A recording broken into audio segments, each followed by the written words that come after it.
All right, Coach, can you hear me okay?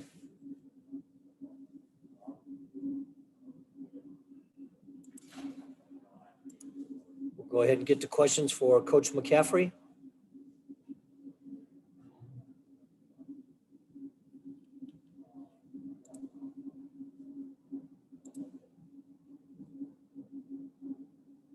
Go ahead, Rob McCauley. Hey, Fran, what did you think of Illinois' defensive intensity today versus the first time you played them? Hey, White. We tell White's coaches on mute. Yeah. Hang on 1 second, guys. We'll get that fixed. I got it. You hear me now? I can hear Yes, you. Coach. Okay. Thank you. Go ahead. Yeah, I said it was about the same.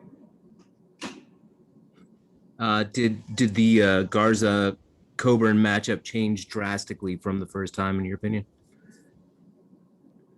You know, those two guys have always gone at it pretty good, I think.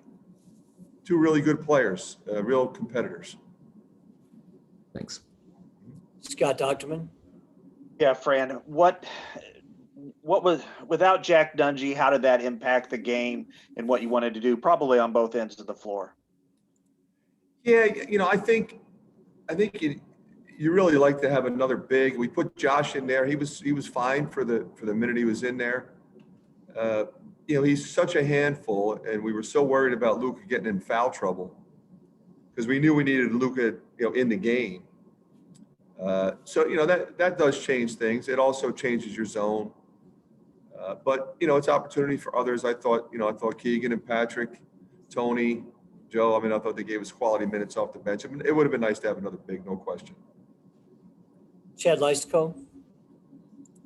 Hey, Fran, I thought Connor had a really good answer about, he said it wasn't as disappointed as you might think. I mean, this is you got bigger things ahead here, I guess. How do you approach this next week now? And just take a big picture mindset, I guess, out of this loss.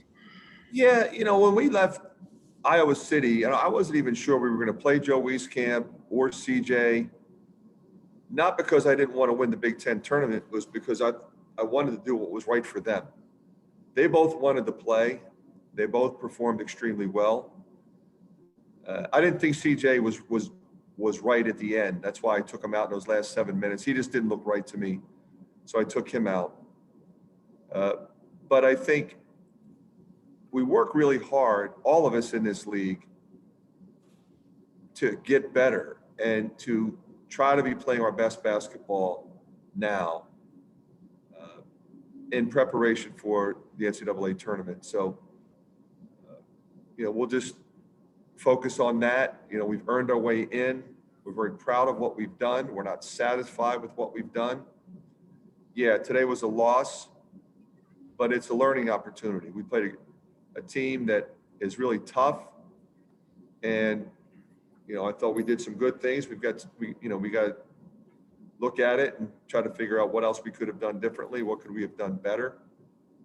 And that's what you do. And then you try to get ready when you find out who you're going to play and try to advance the NCAA tournament. But I think our league has prepared us and everybody else in this league well for what's coming.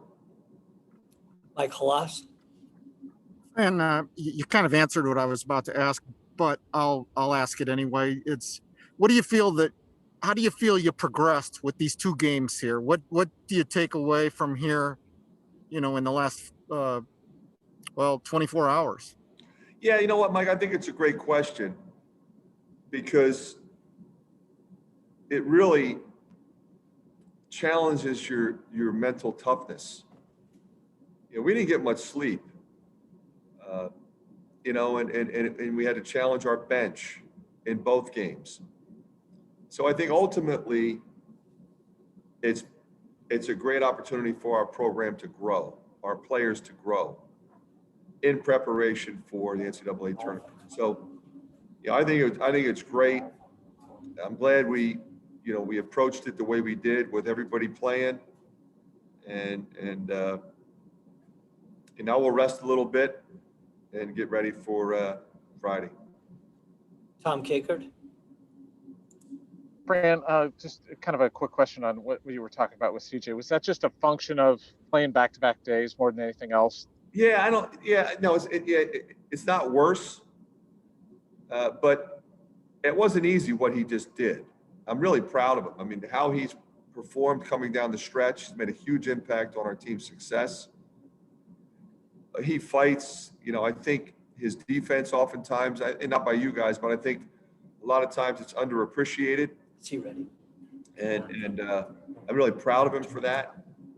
But I just, when I put him back in there, I kept him out for a couple, 3 minutes so that I could have him for the last 7 minutes. And he just didn't look right to me. And I told him that. I said, CJ, I love you. I wanted you in there, but you just didn't look right. So I took you out. I wasn't going to put you in that position. And let's get a little bit of treatment and be ready to go at the end of next week. Scott Docterman. Yeah, Fran, in the first half, you had 8 turnovers, and their ball pressure was pretty intense. You cut that to 4 in the second half. Were you just able to deal with it a little bit better? And how did that all kind of come together? Yeah, we're not a team that turns the ball over much. I mean, and actually we did it last two games. We had, what do we have? Uncharacteristic amount of turnovers in the first half yesterday. This team plays really intense man-to-man. And, I thought we moved it well in the second half. I thought we got good shot opportunities. And it's a different kind of game than when you play Wisconsin. Both teams are good, but they're different. And I thought we adjusted much better in the second half, like you said. Anything else for Coach? All right. Thanks, Coach, for your time. We'll get Jordan Bohannon here in a couple of minutes.